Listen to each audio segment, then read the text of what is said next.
Kementerian Agama RI hari ini akan menggelar sidang isbat untuk menentukan sekaligus menetapkan 1 Ramadan 1445 Hijriah. Dalam penentuan awal Ramadan tentu tidak dilakukan sembarangan, hal ini lantaran ada metode-metode khusus yang digunakan. Setidaknya ada dua metode penentuan awal Ramadan yang selama ini kita kenal, yakni Rukyatul Hilal dan Hisab. Pada tahun ini tercatat ada 134 titik pemantauan hilal yang tersebar di seluruh provinsi di Indonesia. Lalu seperti apa pengertian ataupun perbedaan dari dua metode ini? Kami akan berbincang dengan Kepala Observatorium Asalam Sukoharjo, AR Sugeng Riyadi. Halo, selamat sore Pak Sugeng. Selamat sore Mbak Siska.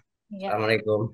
Waalaikumsalam. Pak Sugeng, ini dalam penentuan awal Ramadan ini, uh, untuk Nahdlatul Ulama atau NU menggunakan metode Rukyatul Hilal. Lalu seperti apa penjelasan dari metode Rukyatul Hilal ini? Ru'yat hilal itu metode penentuan awal bulan dalam kalender Hijriah yang caranya adalah dengan cara meru'yat atau melihat. Apa yang dilihat? Hilal. Apa itu hilal? Bulan sabit fase paling awal dalam fase-fase bulan selama 1 bulan. Nah, karena itu fase awal tentunya tipis. Lalu kapan pelaksanaan ru'yat? Itu tanggal 29 setiap bulan. Untuk menentukan 1 Ramadan, maka 29 Sya'ban. Lalu bagaimana caranya? Caranya datang ke lokasi yang ufuk barat itu tidak terhalang oleh gedung, oleh pohon, begitu. Setelah itu mengamatinya dengan apa? Bisa dengan mata, dibantu teleskop, atau mungkin alat bantu yang lain, yang itu seluruhnya adalah hakikatnya mata yang melihat. Lalu bagaimana hasilnya? Kalau kelihatan hilal gitu ya, jelari tipis gitu, maka saat itu sudah tanggal 1. Saat hilal terlihat tanggal 1. Nah, gitu ya. Ketika hilal tidak kelihatan, faktornya apapun, entah karena mendung, karena hujan, karena faktor mungkin ketinggian hilal yang masih mustahil diru'yat, kemudian tidak kelihatan, maka tanggal 29 Sya'ban ini ditambah 1 hari. Itulah artinya istiqmal atau penyempurnaan. Sehingga bulan yang kadang 29, kadang 30, nah, pas 29 tidak kelihatan, sempurnanya dijadikan 30. Sehingga Sya'ban 30, baru tanggal 1-nya adalah sehari berikutnya. Hmm. Baru itu tanggal 1 untuk memulai awal bulan. Jadi seperti itu, simple ya. Kelihatan masuk, tidak kelihatan istiqmat. Sesimpel itu para pengamal rukyat. Gitu. Oke, baik. Tadi di awal sempat disebutkan ada dua metode penentuan awal Ramadan, yakni Rukyatul Hilal dan juga Hisab. Sebenarnya seperti apa perbedaan di antara keduanya ini? Ya, hakikat hisab itu dia memunculkan angka. Ya. Jadi kalau kita kemudian merukyat hilal, tapi hilal nggak kelihatan, tapi kita bisa mengatakan tadi saya melihat hilal tingginya sekian derajat, sekian menit, sekian detik, itu pasti bukan rukyat hilal, itu hisab. Karena kalau kita melihat itu, ya hilalnya bentuknya, lalu kira-kira sebelah mana, itu tok datanya. Nah, kemudian secara umum hisab itu artinya menghitung. Jadi dahulu para ilmuwan itu kan sudah mengadakan observasi seluruh benda langit, salah satunya bulan. Bulan itu sudah diobservasi sekian puluh, sekian ratus tahun, sekian juta, sekian miliar data begitu, sehingga bisa diketahui lah gerakan bulan itu kecepatannya, kemudian apa namanya itu, kapan akan terbit, kapan terbenam, visibilitasnya, sehingga bisa ketahuan secara detail. Sehingga sampai kapanpun itu akan terulang-ulang. Dengan logika seperti itu, orang akhirnya bisa kemudian melakukan perhitungan untuk awal bulan. Nah, jadi bulan Ramadan katakanlah nanti ya sudah siklus bulan selama Ramadan itu bisa diketahui. Siklus bulan selama Sa'ban diketahui. Sehingga akhirnya orang kemudian bisa tahu dan akhirnya masuk kriteria. Contohnya Visa Muhammadiyah yang selama ini dipakai wujudul hilal. Itu kan terjadi konjungsi sebelum matahari terbenam. Saat matahari terbenam, hilal di Jogja itu positif. Ya sudah cukup dimasukkan kriteria itu ke dalam database atau perhitungan dan kita sudah tahu oh konjungsi hilal hari Sa'ban ini kira-kira jam 4 sore lebih dikit. Oh berarti sebelum matahari terbenam terpenuhi. Ya, saat matahari terbenam, bulan itu masih di atas ufuk. Oh iyalah, ini tingginya 1 derajat terpenuhi. Dan kemudian pada malam itu karena terpenuhi 3 syarat, sudah masuk tanggal 1. Jadi tidak mengadakan pengamatan di lapangan, tidak merukyat benda yang namanya hilal di langit, tapi seolah-olah mereka itu dalam tanda petik merukyat hilal yang ada di komputer atau berada di lab. Oke, Gitu. baik seperti itu. Nah, tadi kan Hmm. tata cara Rukyatul Hilal ini sebenarnya melihat bulan. Dan apakah Rukyatul Hilal ini hanya bisa dilakukan oleh ahli saja atau juga orang awamnya juga bisa? Ya, perintah Nabi sumuli ru'yatihi khusus untuk Ramadan ya, waftiru li ru'yatihi mengakhiri Ramadan. Sehingga pelaksana atau peruqyat hilal itu siapa saja. Selama dia mukmin muslim ingin mengamalkan ru'yat, ya sudah bisa. Tidak harus orang yang punya keahlian khusus. Mengapa? Karena ru'yat itu modalnya satu, mata. Selama mata kita itu normal, bisa melihat langit, bisa melihat wujud bulan, ya sudah. Dia punya hak untuk meru'yat hilal. Gitu. Tetapi bahwa kemudian dia akan dipercaya laporannya atau tidak, nah itu kemudian hakim yang memutuskan. Nah sekarang ini kadang-kadang kita melaporkan hilal, padahal hilalnya mustahil dilihat secara sains. Kenapa? Ya karena kadang-kadang orang menganggap hilal itu yang penting seberkas cahaya di langit. Itu fatal, karena boleh jadi itu lambung pesawat, boleh jadi itu planet Venus, gitu kan nggak bisa. Padahal hilal bentuknya itu kan melengkung tadi. Ya, kalau hanya satu titik cahaya, terus bukan hilal. Sehingga Hmm. selain juga kita punya modal mata, minimal punya pengetahuan basis tentang bentuk hilal dan kira-kira kapan melakukan proyek hilal. Gitu aja sih. Oke. Baik, jadi kalau hilal sendiri itu adalah benar-benar berbentuk lengkungan bulan seperti itu ya. Jadi Betul. bukan Iya, seberkas iya. cahaya saja gitu ya, Pak ya. Mm-mm. Baik, Pak Sugeng, dulu ini kan Kemenak sempat menggunakan kriteria minimal ketinggian hilal ini adalah 2 derajat. Kemudian sekarang ini menggunakan syarat ketinggian 3 derajat berdasarkan kesepakatan dari Mabims atau Menteri Agama dari negara-negara di ASEAN. Nah, apa yang mendasari perubahan ini, Pak? Baik, jadi sudah lama Mapim itu menggunakan kriteria imkanur ru'yatnya itu minimal 2 derajat ya. 2 derajat itu tinggi hilal, lalu elongasinya itu 3, usianya 8. Tapi yang utama adalah tinggi 2, elongasi 3. Lebih viralnya lagi, ya, tingginya 2. Gitu. Lalu sekarang diganti menjadi 3. Mengapa ya? Jadi 2 dulu, itu belum berdasarkan data empiris, belum berdasarkan observasi gitu. Sehingga sampai detik ini ilmuwan di seluruh dunia, astronom di seluruh dunia gitu, yang mengatakan mustahil hilal di 2 derajat bisa diamati. Gitu. Hmm. Maka untuk mengantisipasi ketidakilmiahan itu akhirnya kemudian Makin sepakat mengoreksi. Awalnya dikoreksi itu bukan tingginya, patokannya adalah elongasi. Ya, karena kata kuncinya itu elongasi. Tinggi itu kan tergantung lokasi bisa berubah, tapi elongasi itu bisa sama untuk di semua tempat. Nah, elongasi yang ilmiah itu berapa? Berdasarkan data hilal di seluruh dunia, meskipun belum banyak gitu ya, Odeh punya data, elongasi yang dipakai itu 6,4 itu sudah empiris. Artinya pernah terbukti. Ya. Meskipun itu dengan alat yang sudah canggih dan cuaca yang sangat cerah. Nah, ketika tinggi elongasinya 6,4 itulah hilalnya nggak mungkin 2. Pasti di atas 2. Gitu kan. Nah, setelah dihitung-hitung elongasi 6,4 itu pasnya 3. Akhirnya negara-negara tadi itu Menteri Agama Brunei, Indonesia, Malaysia, dan Singapura sepakat. Dari 2 menuju 3. Yang kedua alasannya selain itu adalah untuk menuju ke titik yang lebih empiris tingginya.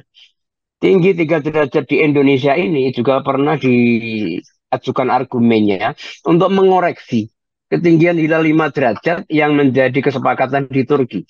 Ya, Turki itu kan tinggi 5 derajat, elongasi 8 yang sekarang mungkin akan ramai menjadi kalender global ini. Nah, itu punya sedikit kelemahan karena 5 derajat saja, itu nanti suatu saat di muka bumi ini ada yang masih negatif. Ketika di muka bumi ini tidak ada yang negatif, itu mestinya dinaikkan sedikit. Dan itu pas dengan ketinggian hilal yang di seluruh wilayah Indonesia itu 3.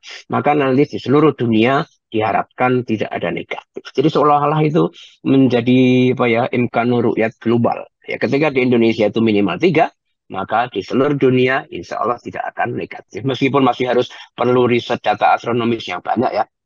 Tapi itu salah satu argumen sehingga kemudian 2 naik menjadi 3. Kira-kira seperti ini. Baik.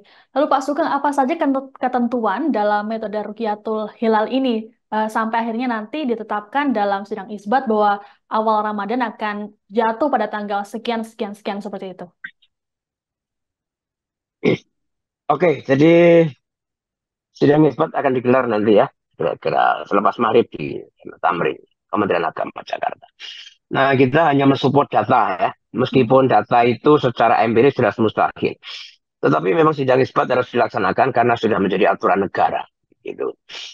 Jadi sidang isbat itu sejatinya sudah bisa diprediksi akan tanggal berapa 1 Ramadan ya. Karena prediksinya sesuai perhitungan dari tim kita beruat Kementerian Agama sendiri, itu 1 Ramadan untuk tahun ini akan jatuh 12 Maret.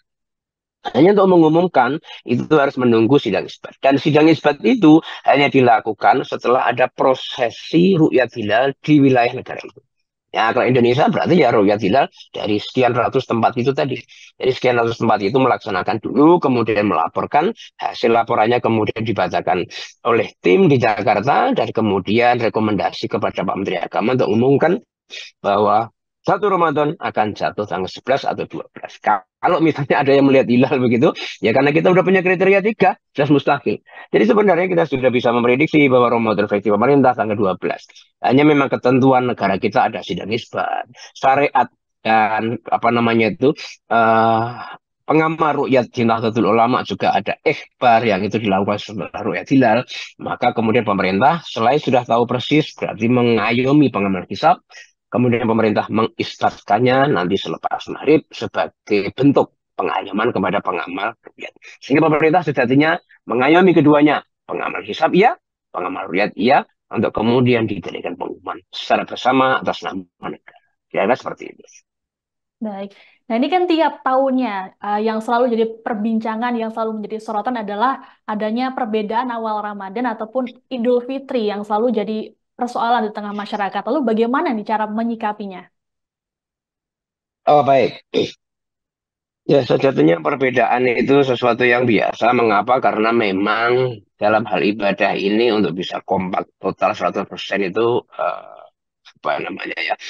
Ya, yang namanya pemahaman itu pasti berbeda. Kita berusaha untuk bisa menyatukan itu. Nah, Pak, sebagai masyarakat, sebagai warga negara, sebagai umat Islam di Indonesia, bagaimana sikap kita? Sikap kita ini, umat Islam ini terkenal sangat toleran, ya, sangat apa namanya itu tasawuf. Kita sudah terbiasa, ya, taraweh sudah berbeda jumlah rakaatnya. Subuh ada kunut sama tidak juga berbeda, ya kan? Kemudian ada istilahnya nanti tahlilan sama tidak tahlilan. Nah, seterusnya perbedaan-perbedaan yang pernah terjadi itu kita akhirnya bisa toleran. Maka ya di awal bulan ini pun kita akhirnya bisa toleran. Hanya memang kalau perbedaannya itu di awal Ramadan tidak begitu menimbulkan efek karena ini ibadah bersama begitu ya, ibadah yang dirayakan begitu. Maka kalau itu berbeda di Idul Fitri memang dampaknya cukup besar, cukup secara sosial ya, dampak sosialnya cukup besar karena itu sesuatu yang dirayakan. Artinya dirayakan itu yang satu merayakan, tapi sebaliknya yang satu justru diam. Bagaimana sikap kita? Ya kita memahami. Karena Idul Fitri sama-sama 1 Syawal, tetapi itu bisa berbeda karena beda kriteria.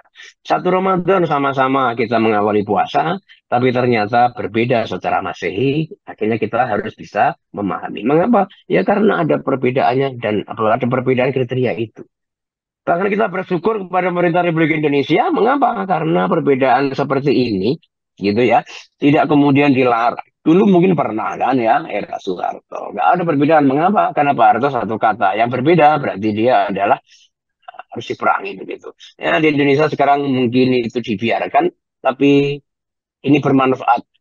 Akhirnya kita menjadi tahu. Oh, menentukan awal bulan itu berbeda-beda cara. Oh, mengawali awal puasa dan awal Syawal itu juga berbeda-beda sehingga menghasilkan perbedaan. Tetapi perbedaan itu semuanya tidak menimbulkan masalah karena kedua-duanya sah secara hukum Islam.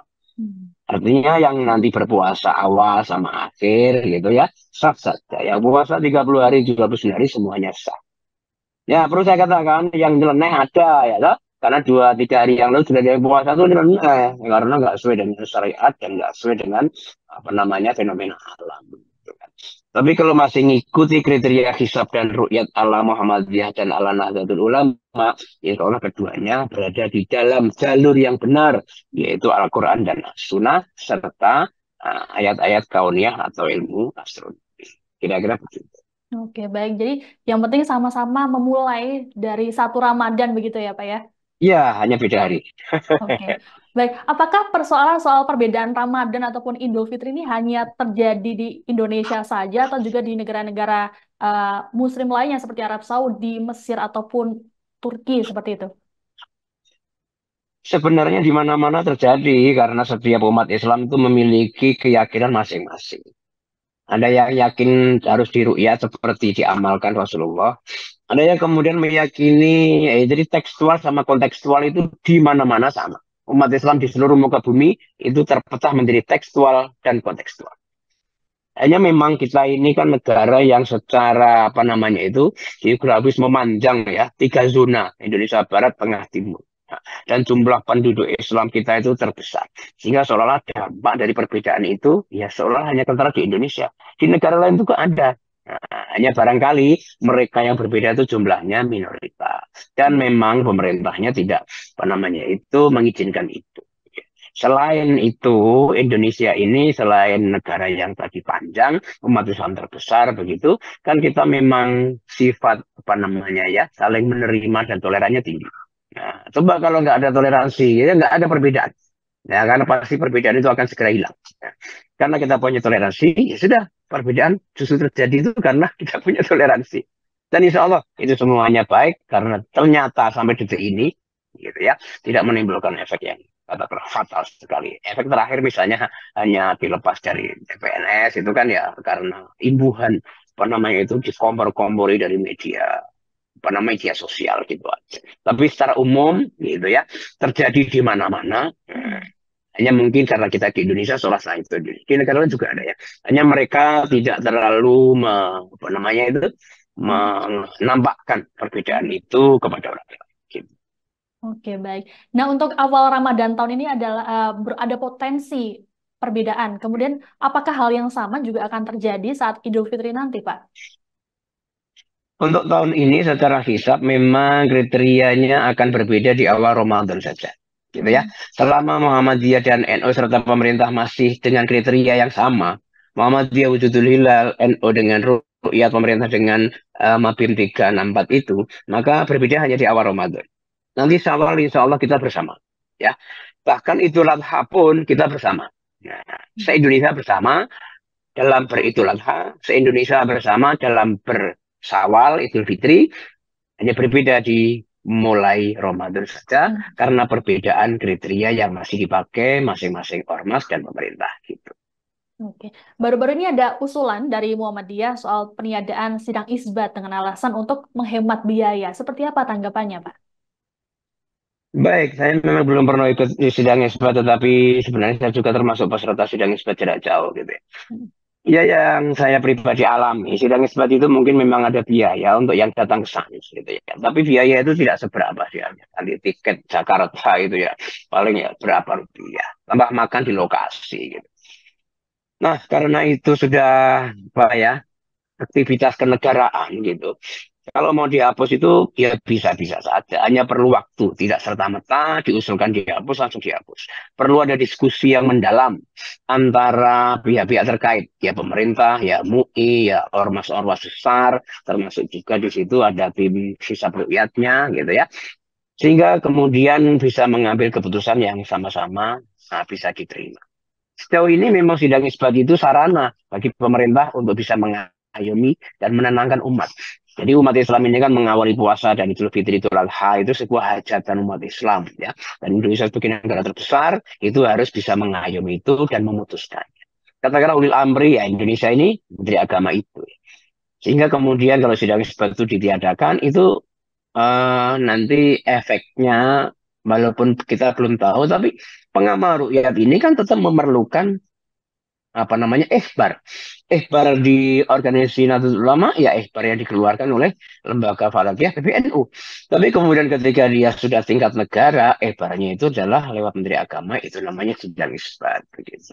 Sehingga kalau itu dihapus, kemudian nanti seolah-olah ya separuh negara ini menjadi bincang begitu.